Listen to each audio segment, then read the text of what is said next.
Ka raste kur paraqitet infarkti pas një faktor rreziku?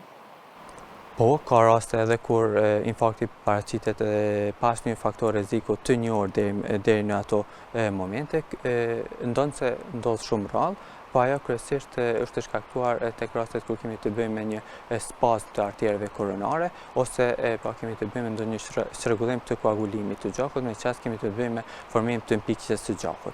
Këto janë faktorë të cilët më së shpeshti presim të jenë në kuadër të një infarkti akut tek persona të cilët deri në ato momente nuk kanë njohuri për praninë e ndonjë prej faktorëve të saj. Cilat janë shenjat më të shpeshta tek infarkti miokardit tek të rinjt? Shenjat kryesore të infarktit të miokardit si tek rinjt edhe tek të gjitha moshat, fillohet me një dhembje gjoksi, e cila është e papritur në të shumtën e rasteve. Intensiteti i saj është i lartë, dhembja është e karakterit shtrëngues apo therrës, i cili fillon kryesisht në pjesën e gjoksit dhe pacienti vetë tregon që ku ka filluar dhimbta dhe përhapet në anën e majt duke përfshi krahun, qafën, nofullën dhe mund të përhapet edhe në pjesën e pasme të qafës.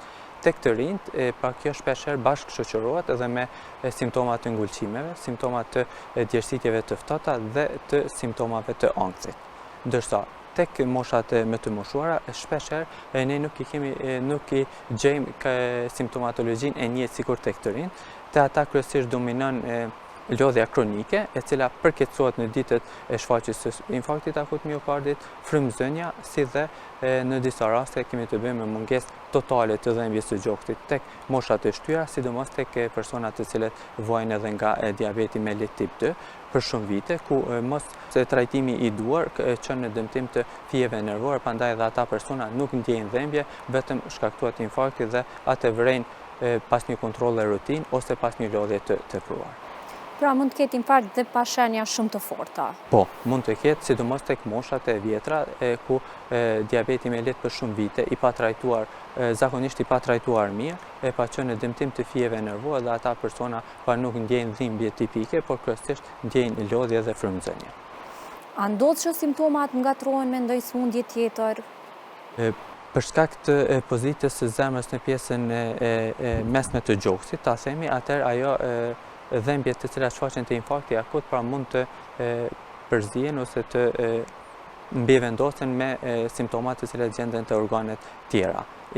Simptomat e infarktit miokardit shpesh hyjnë në diagnozë diferenciale me sëmundjet e mushkrive, siç është tromboembolia pulmonare, mund të jenë në kuadër të një refluksi gastroezofageal apo gastriti kronik tek pacientët të cilët vuajnë dhe në momentin që kanë dhembje ata e përzihen me një dhembje të lukthit, si dhe mund të jenë dhembjet muskulare, mund të jenë dhembjet të cilat vijnë nga shtylla kurrizore dhe pjesë të tjera përreth saj. Çdo simptom që ju po e përmendi, është shenjë alarmante që më u lajmëru sa më parë te mjeku? Po, nëse pacienti e ka për herë të parë shfaqjen e dhembjes, e cila është e karakterit shtrëngues ose e therrës, dhe e cila zgjat mbi 5 ose 10 minuta edhe pasi personi të jetë në qetësi, atëherë është një shenjë ose një alarm për atë person që të paraqitet sa më shpejt tek mjeku, në mënyrë që të fillojë ekzaminimet e nevojshme dhe nëse është e nevojshme edhe trajtimi i tij. Më mirë është të një alarm i rrem dhe fillim i ekzaminimeve më të hershme tek ai pacient sesa të kalohet ajo koha art, pas të cilit infarkti miokardit shkakton dëmtime të mëdha në muskullin e zemrës ose më mirë të themi invaliditet gjatë të rjetës. Cilat janë gabimet më të shpeshta që i bëjnë të rinjt kur është në pyetje këto shqetësime? Gabimet më të shpeshta që mund t'i bëjë një i ri është neglizhimi i simptomave, sidomos në momentet kur ai është gjatë një aktiviteti fizik, gjatë një loje, gjatë ushtrimeve në fitness, i neglizhon dhembjen e gjoksit me pretekstin ose arsyetimin se unë jam një person i ri, nuk vuaj nga ndonjë sëmundje kardiake ose nuk përdori terapi, prandaj edhe nuk kam rrezik për zemër. Kjo është pjesa kur unë besoj edhe në bazë të përvojës që kemi pas deri tani, bëhet neglizhimi i simptomave nga një i ri. Çfarë duhet të bëjë një i ri në momentin që dyshon për infarkt? Një i ri që dyshon për infarkt, kur është atëherë kur dhembja e gjoksit është e karakterit shtrëngues, dhe në momentin kur ajo nuk qetësohet brenda 5-10 minuta, njëri çfarë do moshe, pa duhet të kërkojë ndihmën e rrethit familjar nëse është e mundshme ose të shoqërisë. Në momentin që ata nuk gjenden afër, atëherë më e mira për çdo person është kontaktimi i urgjencës në mënyrë që stafi mjekësor të kryejë punën e saj në mënyrën e duhur. Në shoqërinë tonë është e njohur aspirina. A mundet njëri të përdor aspirin gjatë kohës që nuk vije ende urgjenca? Pra, prej momentit që është thirrur urgjenca derisa të vijë ajo, a mundet me përdor aspirin? Po, aspirina normalisht është hyn në kuadër të medikamenteve ose pa terapisë fillestare, e cila merr pjesë në trajtimin e infarktit akut miokardit, për shkak se është një substancë antiagreguese e cili pengon grumbullimin e trombociteve dhe rritjen e piksis apo koagulit të gjakut.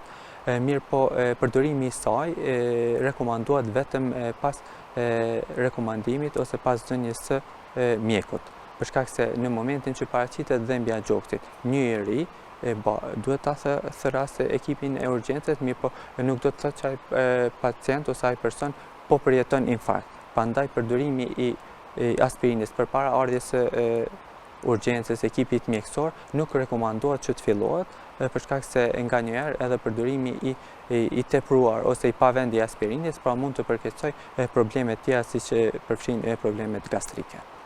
E përmendet më herët thatë koha e artë. Sa janë të rëndësishëm këta minutat e parë kur ndodh infarkti?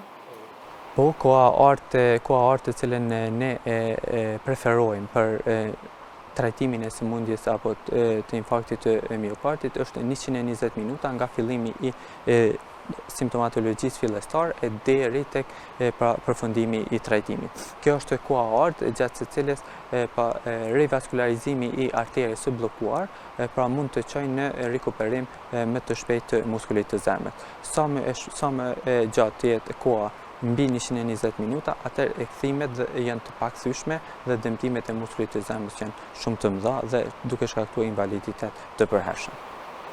Çfarë ndodh me pacientin kur vjen në spital? Domethënë ka psuar infarkt miokardit dhe tashmë është në spital. Po, pacienti zakonisht paraqitja e parë është në qendrën emergjente, në një spital rajonal ose në qendrën klinike universitare.